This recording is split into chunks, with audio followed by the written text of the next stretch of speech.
ಕಾಶ್ಮೀರದ ಪಹಲ್ಗಾಮ್ನಲ್ಲಿ ಉಗ್ರರ ದಾಳಿ ಪ್ರಕರಣ ವಿಚಾರಕ್ಕೆ ಸಂಬಂಧಪಟ್ಟಂತೆ ಇಂದು ಸರ್ವ ಪಕ್ಷಗಳ ಸಭೆಯನ್ನ ಕರೆದ ಕೇಂದ್ರ ಸರ್ಕಾರ. ದೆಹಲಿಯಲ್ಲಿ ನಡೆಯಲಿರುವ ಮಹತ್ವದ ಸಭೆ, ಸಚಿವ ರಾಜನಾಥ್ ಸಿಂಗ್ ಅಧ್ಯಕ್ಷತೆಯಲ್ಲಿ ಈ ಒಂದು ಸಭೆ ನಡೆಯಲಿದೆ. ಇನ್ನು ಸಭೆಯಲ್ಲಿ ಕೇಂದ್ರ ಗೃಹ ಸಚಿವ ಅಮಿತ್ ಶಾ ಉಪಸ್ಥಿತರಿರಲಿದ್ದಾರೆ. ಪಹಲ್ಗಾಮ್ ದಾಳಿಯ ಕುರಿತು ಸಂಪೂರ್ಣ ಮಾಹಿತಿಯನ್ನ ಪಡೆದುಕೊಳ್ಳಲಿದ್ದಾರೆ.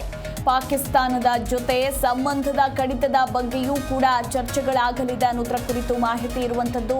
ಇನ್ನು ಸರ್ವ ಪಕ್ಷಗಳಿಗೆ ಮಾಹಿತಿಯನ್ನ ನೀಡಲಿರುವ ಕೇಂದ್ರ, ಸರ್ವ ಪಕ್ಷಗಳ ಅಭಿಪ್ರಾಯವನ್ನ ಇಲ್ಲಿ ಕೇಂದ್ರ ಸರ್ಕಾರ ಸಂಗ್ರಹಿಸಲಿದೆ.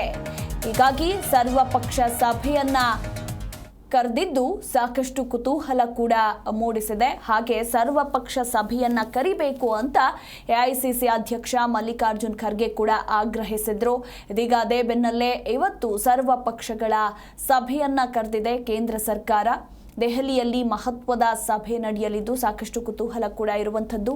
ಸಚಿವ ರಾಜನಾಥ್ ಸಿಂಗ್ ಅಧ್ಯಕ್ಷತೆಯಲ್ಲಿ ಈ ಒಂದು ಸಭೆ ನಡೆಯಲಿದ್ದು ಕೇಂದ್ರ ಗೃಹ ಸಚಿವ ಅಮಿತ್ ಶಾ ಸೇರಿದಂತೆ ಗಣ್ಯಾತಿ ಗಣ್ಯರೆಲ್ಲರೂ ಕೂಡ ಇವತ್ತಿನ ಸಭೆಯಲ್ಲಿ ಭಾಗಿಯಾಗಲಿದ್ದಾರೆ.